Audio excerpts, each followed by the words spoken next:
엘리야가 나오는데 이 엘리야는 마지막에 그렇지 못했던 것 같아요. 위대한 선지자, 정말 엘리야 위대한 선지자인데 이 마지막 모습이 너무 지금 이렇게 침체되어 있는 모습으로 이 엘리야가 나오고 있습니다.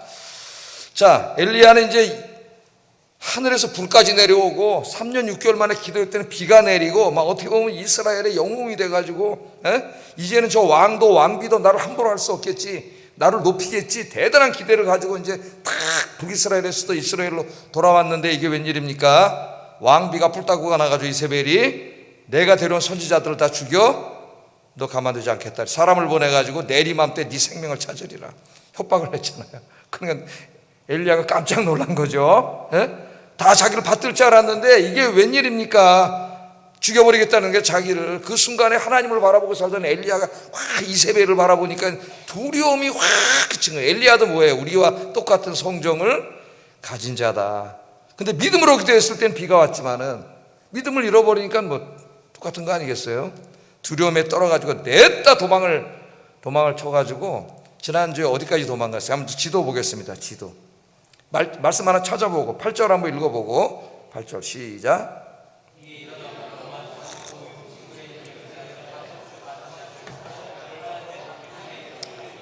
예, 자, 이 말씀 읽고 한번 보겠습니다. 지도를 보겠습니다. 자, 지도를 보면은 예전 사르밧 과부하고 이제 시돈 땅은 여기고 여기서 이제 달려가지고 이스라엘 수도로 왔잖아요. 수도로 왔다가 왕비가 죽인다 그러니까는 도망을 쳤습니다. 두려워 무서워가지고 목숨 건지려고 부엘세바까지. 이제 부엘세바는 남쪽 경계선이죠. 유다 땅의 남쪽 경계선. 우리나라로 말하면 저 부산이나 마찬가지예요. 여긴 섬이 없으니까 부산까지 도망친 거예요. 이제 여기까지 이제 도망을 쳐서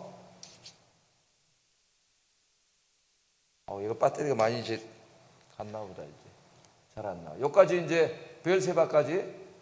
왜 안 나와요? 글씨가 어디로 갔어요? 여기구나. 부엘세바까지 이제 도망을 여기까지 쳤죠. 그렇게 기진맥진해가지고 쓰러져서 이제 다 죽어가는 걸 갖다 하나님이 불쌍히 여기시고 또 찾아오셔서 뭘 먹여, 다 떡도 먹여주시고 물도 먹여주시고.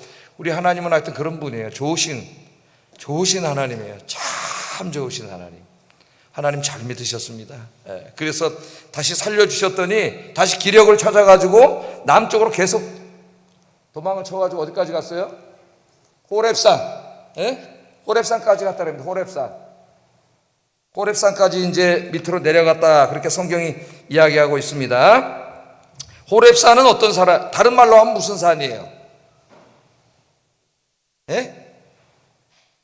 시시인데 시시. 신의 산이잖아요. 신의 산이 호렙산이에요. 여기 모세가 맨 처음에 출애굽기 3장에 보면은 하나님의 사명을 받은 산이기도 하고, 또 모세가 가서 애굽에서 이제 백성들을 이끌고 광야길을 이제 나왔을 때, 출애굽했을 때 신의 산에서 무려 11개월 동안 쉬었죠. 그죠? 네, 여러 번 가르쳤어요. 11개월 동안 쉬셨습니다. 거기 쉬면서 뭘 받았어요? 율법의 말씀을 받았잖아요. 그 내용이 출애굽기 19장부터 민수기 10장까지 내용이라고. 그게 한 군데 신의 산에서 하나님 주신 율법의 말씀이에요. 그래서 민수기 할 때도 계속 공부하고 있어요. 성경을 잘 알아야 돼요, 여러분. 지도 계속 켜놓으셔. 지도 딴 데 하지 말고. 이 신의 산이 바로 그곳인데, 모세가 사명을 받았고 또 하나님의 말씀을 받았던 그런 산입니다. 이 신의 산으로 갔어요. 그러니까 뭔가 신의 산에 엘리야가 갔다는 거는 뭔가를 좀 암시하는 것 같아요. 그죠? 상징적으로 암시하는 것 같아요. 뭘 암시하는 것 같아요? 하나님께서 뭔가 사명 잊어먹고 지금 도망간 거 아닙니까? 사명 잊어먹고 나 이제 더 이상 못하겠습니다. 무서워가지고 도망을 갔는데 뭔가 하나님 새로운 사명을 주실 것 같고 뭔가 하나님의 말씀이 있을 것 같은 그런 좀 냄새가 나지 않습니까, 여러분? 상징성이 신의 산까지 이제 이렇게 거기까지 간 거예요. 자, 거기 갔는데 하나님이 이제 신의 산에 가서 동굴 속에 있는데 하나님이 찾아오셨습니다. 신의 산까지 하나님이 찾아오셨어요.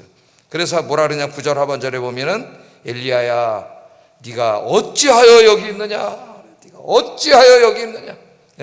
무슨 말씀인 것 같아요? 네가 어찌하여 여기 있냐, 네가 여기 왜 있어, 그 말이죠. 그 엘리야 어디 있어야 돼? 지금 저 북이스라엘의 사명의 자리에 있어야 되는데 네가 어찌하여 여기 있느냐 그 말이에요. 우리가 하나님 떠나서 여러분 세상으로 가가지고 사명의 자리, 예배의 자리 떠나서 거기에 있으면은 하나님 찾아오셔서 말씀하세요. 네가 여기 왜 여기 있냐, 이 시간에, 이 시간 무슨 시간인데 여기 있냐. 하나님 그렇게 말씀하십니다. 네가 어찌하여 여기 있느냐, 그렇게 말씀을 합니다. 그랬더니 엘리야가 이렇게 대답을 해요. 10절 한번 읽어봅니다. 시작. 이는 이스라엘 자손이 주의 언약을 버리고 주의 제단을 헐며 칼로 주의 선지자들을 죽였음이오며 오직 나만 남았거늘 그들이 내 생명을 찾아 빼앗으려 합니다. 내가 왜 사명의 자리를 떠나서 이 신의 산까지 지금 아무도 못 쫓아오잖아요. 저기는 이스라엘 땅도 아니고 여기까지 지금 와서 이렇게 숨어 있느냐 그렇게 물어봤더니 내가 왜 여기까지 왔겠어요 하나님. 아니 다 아시면서 뭘 물어보세요. 그러면서 이제 핑계를 대는, 자기 나름대로 다 사람 할 말이 있어요. 변명과 구실이 있습니다 하나님 앞에. 엘리야가 대답을 한 거예요. 내가 왜 여기 올 수밖에 없었는지를 하나님 앞에 얘기를 합니다. 엘리야의 대답 속에는 모든 상황을 바라보는 부정적이고 아주 병적인 모습이 나타나 있어요. 우리 인생에 많은 일들이 닥쳐오는데 그 내 인생에 벌어진 일들을 어떤 시각으로 바라보느냐가 굉장히 중요합니다. 그러니까 우리가 무너질 때는 뭐가 무너지냐면은 그 내 인생에 벌어지는 일들을 바라보는 관점이 무너지는 거예요. 관점. 일들은 항상 있어요, 우리에게. 항상 어려운 일도 닥치고 다 이런저런 일이 옵니다. 근데 뭐가 무너지냐면 그 어려운 일을 바라보는 나의 신앙적인 관점이 무너지는 거예요.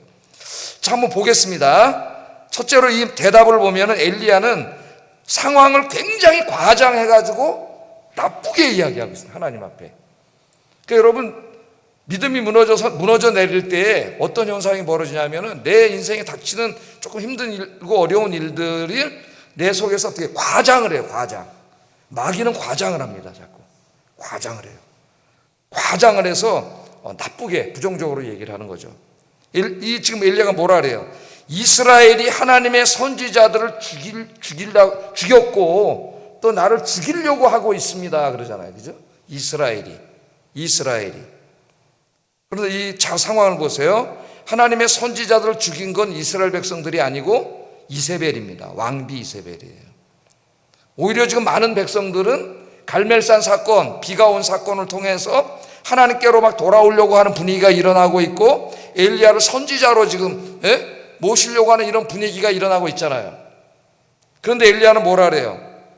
이스라엘이 나를 죽이려고 하고 있습니다. 자기 지금 누구 때문에 이스라엘이 무서워서 도망왔나요? 왕비가 무서워서 도망왔잖아요. 이세벨이 무서워서 도망왔잖아요.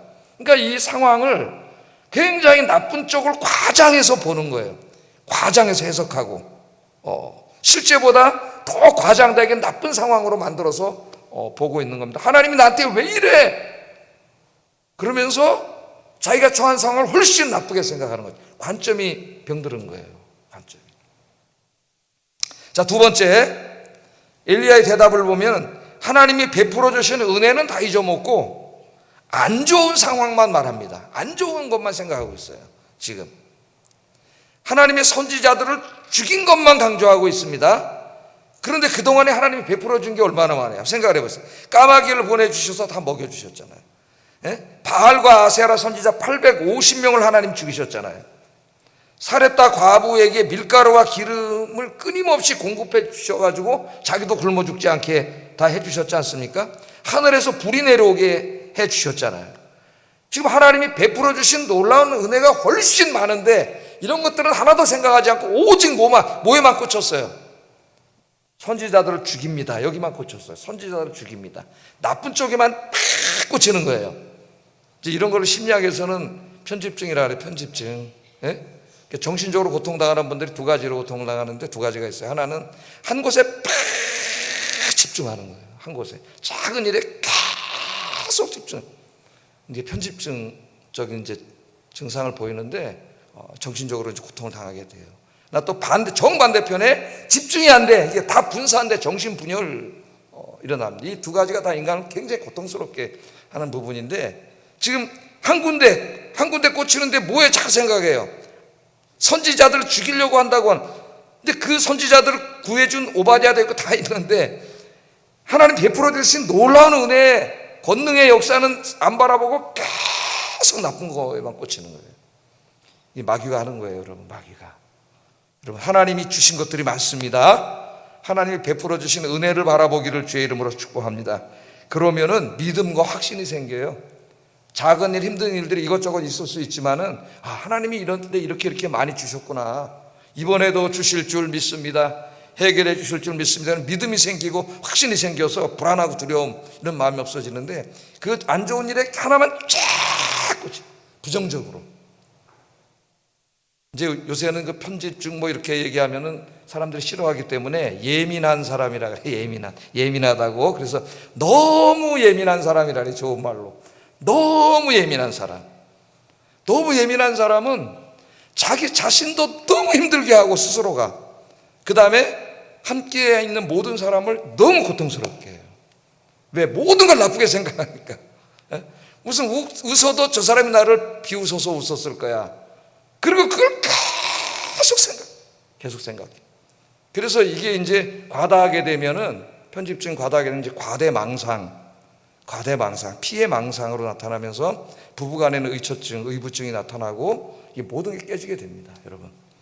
그래서 심리학자 아들러는 이렇게 얘기했죠. 모든 것을 의심의 눈으로 바라보면 100가지가 다 의심스럽다 그랬어요. 한번 여러분 의심의 눈으로 바라보세요, 모든 거. 네? 부부간의 의심의 눈으로 한번 바라보세요. 100가지가 다 의심스러워요. 그러면 집에 가서 편집 찍는 사람은 그 상황을 다 꿰맞춥니다. 자기가 혼자 머릿속에서 계속 묵상을 하면서 꿰맞추면 이게 어느 날 다 진실이래요. 자기 머릿속에서 사실이래요. 그래서 무서워지는 거예요. 의부증이. 이 사람에게 사실이래요. 다 그게. 이 사람은 지금 제가 이제 좀 깊이 심리학적으로 갔습니다만은 안 좋은 쪽만 집중하는 거예요. 여러분, 하나님 주신 게 맞습니다. 가진 게 훨씬 많아요. 하나님 주신 은혜를 바라보기를 주의 이름으로 축복합니다. 이게 다 지금 엘리야가 병들었음을 보여주는 거예요. 세 번째는 모든 상황을 비관적으로만 바라보고 있어요. 비관적으로. 자, 뭐라 그래요? 하나님, 우리 이제 이스라엘 땅에서 나만 남았습니다. 나만 하나님께 열심히 탁심하고 나머지 이제 다 타락했습니다. 그렇게 얘기하잖아요. 다 타락했나요? 자기 오다가 만난 오바댜는 자기보다 더, 자기는 시돈 땅에 가서 피해 있었지만 오바댜는 아합하고 맨날 얼굴을 맞대고 살면서도 하나님의 선지자 100명의 생명을 구해주고 먹여준 사람이에요. 목숨을 걸고. 오히려 피한 사람은 쉬워. 우리 일제시대도 마찬가지예요. 저 만주 땅에 가서 독립운동한 사람들도 다 고생했지만은 더 힘든 사람들은 이 한반도에 남아서 여기서 목숨을 걸고 있던 사람들이 더 힘든 거예요, 사실은. 여기서 일본 사람들 받으면서. 근데 지금 나만 남았습니다. 오바댜도 있고. 그게 하나님 뭐라 그러셔요? 너만 남은 게 아니고 이스라엘 땅에 목숨을 걸고 신앙을 지키는 사람이 7,000명이 남아있다. 7,000명. 와, 엘리야는 자기 혼자 신앙생활 잘하는 줄 알았어요. 아니에요, 여러분. 천만의 말씀입니다. 이 땅에 지금 하나님 앞에 신실하게 하나님을 섬기는 사람 7,000명이 남아있어요. 대한민국에도. 그 사람들이 이 나라를 살리는 거예요, 여러분. 우리 하나님 뭐라 그랬어요? 아브라함한테 10명만 있어도 소돔과 고모라를 멸망시키지 않겠다 그랬잖아요. 에스겔서에서는 뭐라 그랬어요? 이 예루살렘 땅의 죄악을 끌어안고 내 앞에 대면에 서서 이 나라를 살려주세요 하고 기도하는 사람 한 명만 있어도 내가 예루살렘 멸망하지 않겠다 그랬어요. 한 명만. 근데 예루살렘 왜 멸망했어요? 한 명이 없어서 멸망했어요. 물론 그 한 명은 왕을 말하는 건 아닙니다. 왜냐하면 에스겔도 있고 에레미야도 있고 있었죠. 극소수. 하나님이 생각하는 그만큼의 사람이 없었다는 거예요. 그래서 망한 거예요, 여러분. 7,000명이 남아있었는데 7,000명. 나 혼자 열심히 특심합니다. 교만한 마음. 7,000명이 목숨을 걸고 이세벨 치하에서 지키고 있다는 걸 하나님 가르쳐 주세요. 여러분들이 이 어두운 시대에 믿음을 지키는 7,000명의 용사들이 되시기를 주의 이름으로 축복합니다. 자, 하나님께서 엘리야에게 이제 주시는 말씀을 하시려고 그래요. 말씀을 하시려고 합니다. 그래서 하나님 앞에 서라고 말씀을 하셨어요. 나와서 동굴 밖에 나서라. 그래서 동굴 밖에 나왔습니다. 그랬더니 하나님께서 이제 엘리야 앞을 지나가시는데 첫 번째 어떤 현상이 일어나냐면은 크고 강한 바람이 막 불더니 바위를 산산조각으로 내버려요. 바위가 다 부서져요. 바람이 얼마나 센지. 예? 바람이 아무리 세도 바위가 부서지지는 않잖아요. 우린 그런 바람은 못 봤습니다. 그런데 뭐 바위가 부서질 정도의 바람이 불어요. 11절 한번 읽어봅니다. 시작.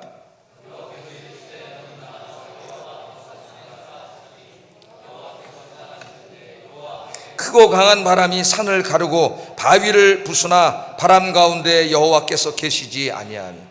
그러니까 막 그 강한 바람이 부는데 바위가 막 다 부서질 지경이니까 엘리야가 이제 야, 하나님이 오시는구나, 찾아오시는구나, 그렇게 생각을 한 거죠.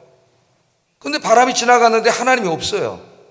하나님 뭐라 그래요? 하나님이 계시지 않는다 그래요. 여호와께서 계시지 않아요. 이상하다 그랬겠죠. 두 번째, 바람이 지나간 후에 갑자기 또 큰 지진이 막 일어나는 거예요. 지진이, 땅이 막 쭉쭉 갈라지고 지진이 일어나요. 그러니까 엘리야가 생각하기를, 야, 이번에 진짜 하나님이 찾아오셨구나, 그래 생각을 했죠. 근데 지진 가운데서도 하나님이 계시지 않아요. 하나님 계시지 않습니다. 그 다음에 세 번째 어떤 현상이 일어나냐면, 막 지진이 있은 후에 그 다음에 불이 막 나서 타요. 불이 막 났습니다. 예? 하나님 불로 응답하신 적 있잖아요. 갈멜산에서. 야, 이제 진짜 이번에 하나님이 오셨겠구나. 근데 불이 났는데 불 가운데서도 하나님 계셔야 안 계셔요? 하나님 계시지 않습니다. 하나님 계시지 않아요. 엘리야는 큰 불 속에 하나님이 있을 거라고 생각했는데 하나님이 계시지 않습니다. 이처럼 큰 바람과 지진과 불이 있은 후에 거기는 하나님이 없었는데 갑자기 아주 작은 소리가 들려오고 있어요. 작은 소리.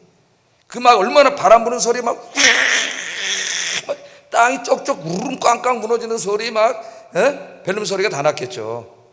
근데 조용해졌어. 다 하나님이 없어요. 거기 계신 줄 알았는데. 근데 갑자기 세미한 음성이 들리는 거예요. 세미한 음성이.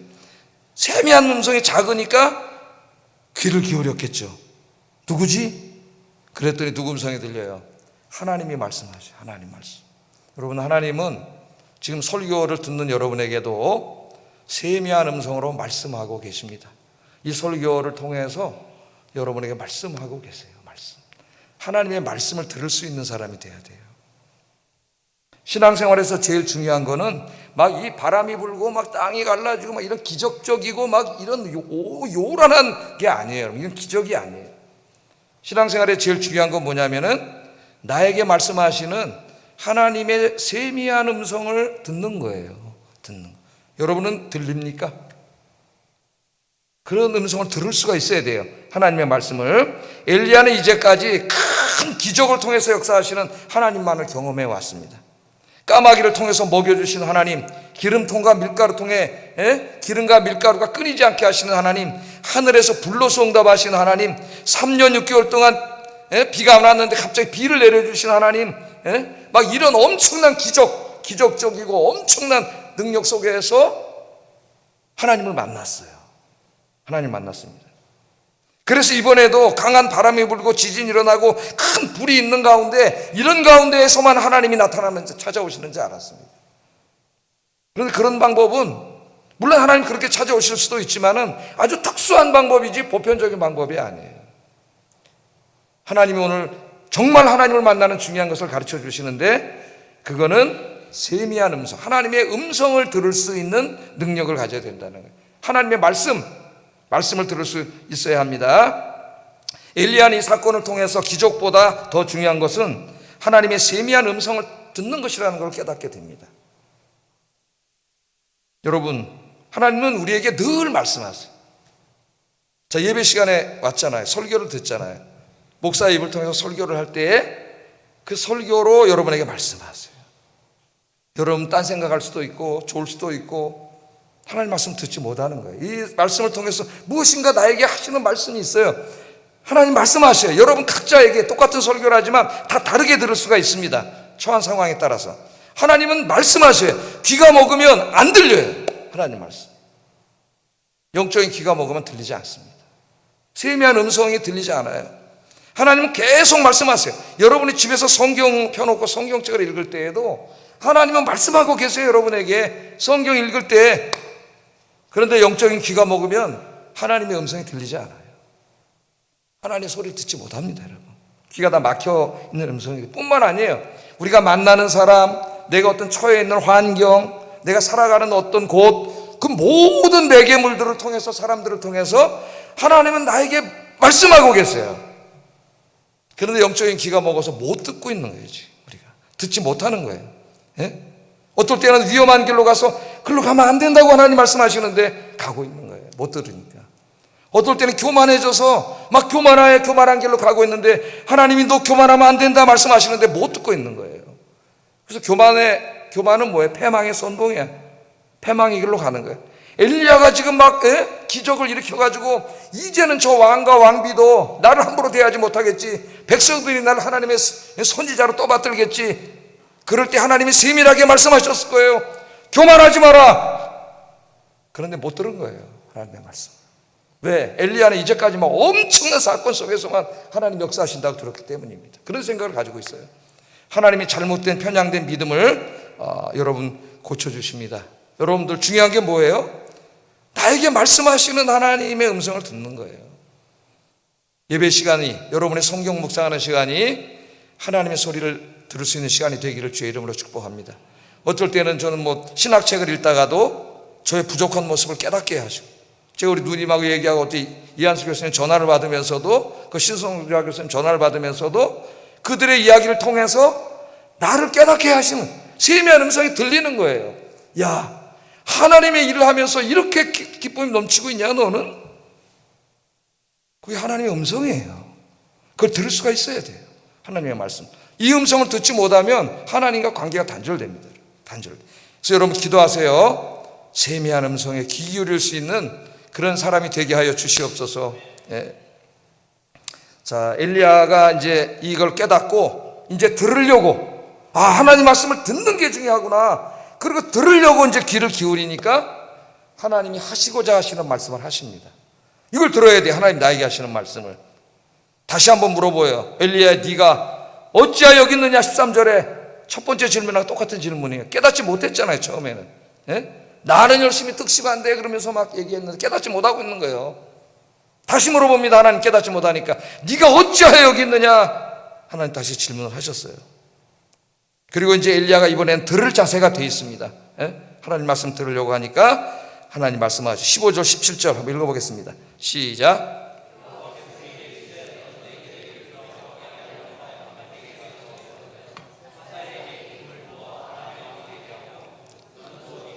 예후에게 기름을 부어 이스라엘의 왕이 되게 하고, 또 아벨 무홀라 사밧의 아들 엘리사에게 기름을 부어 너를 대신하여 선지자가 되게 하라.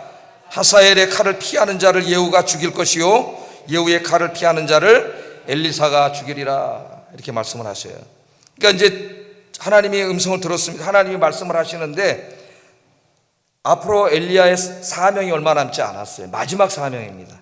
하나님 앞에 뭐라 그랬어요? 나 이제 못하겠으니까 이제 그만 내 생명을 거두어 가주세요. 그렇게 하나님께 얘기했습니다. 그래서 하나님이 이제 그의 사명을 거두어 가십니다. 여러분, 말을 함부로 하면 안 돼요. 하나님의 사명을 거두어 가셔요. 근데 마지막 해야 될 사명을 주십니다. 네가 마지막 해야 될 사명 세 가지. 아람 왕 하사엘에게 기름을 부어서 아람의 왕으로 삼아라. 두 번째는 이제 북이스라엘 예후라고 하는 사람에게 기름을 부어서 이스라엘의 새 왕으로 삼아라. 그 다음에 세 번째는 엘리사에게 기름을 부어서 네 자리를 대신하게 하라. 그러니까 너는 이제 끝이라는 거예요. 선지자로서 이제 끝났습니다. 엘리야의 사명은 엘리사에게 기름을 부어 네 후계자가 되게 하라고 말씀을 하십니다. 이 중에서 엘리야가 살아생전에 실천에 옮긴 것은 엘리사에게 기름을 부어서 선지자가 되게 한 것뿐입니다. 셋 중에 하나밖에 못했어요. 자, 이 이야기는 다음 주에 공부할 거예요. 이제 아까 읽었지만은 오늘 거기까지 가지는 않겠습니다. 다음 주에 우리가 공부하게 될 겁니다. 그리고 아람 왕에게 기름을 부어서 아람의 왕으로 삼게 한 것은 나중에 그의 제자 엘리사가 하게 되고, 또 예후에게 기름 부은 것은 엘리사의 제자가 하게 돼요. 하여튼 그러나 이 세 가지를 엘리야에게 하나님께서 말씀을 하셨습니다. 하나님의 음성은 뭐예요? 세미한 음성은 사명의 자리로 돌아가라는 거예요. 네가 왜 여기 있냐는 거예요. 지금 네가 왜 여기 있느냐? 왜 이 시간에 여기 있느냐? 네가 여기 네 사명의 자리로 돌아가서 이제 마지막 이 세 사명을 감당하라는 거예요. 하나님의 말씀이. 제가 묻겠습니다. 여러분은 지금 어디에 있습니까? 하나님의 말씀을 듣는 자리, 사명의 자리로 돌아가시기를 주의 이름으로 축복합니다. 기도하겠습니다. 자, 기도하겠습니다. 항상 나에게 말씀하시는 하나님의 세미한 음성을 들을 수 있게 하소서. 이게 중요해요. 하나님 항상 말씀하시는데 영적인 귀머거리가 돼서 듣지 못하면 안 됩니다. 하나님의 세밀한 음성을 들을 수 있게 해주세요. 예배의 자리, 기도의 자리, 사명의 자리로 돌아가게 해주세요. 기도하겠습니다. 사랑과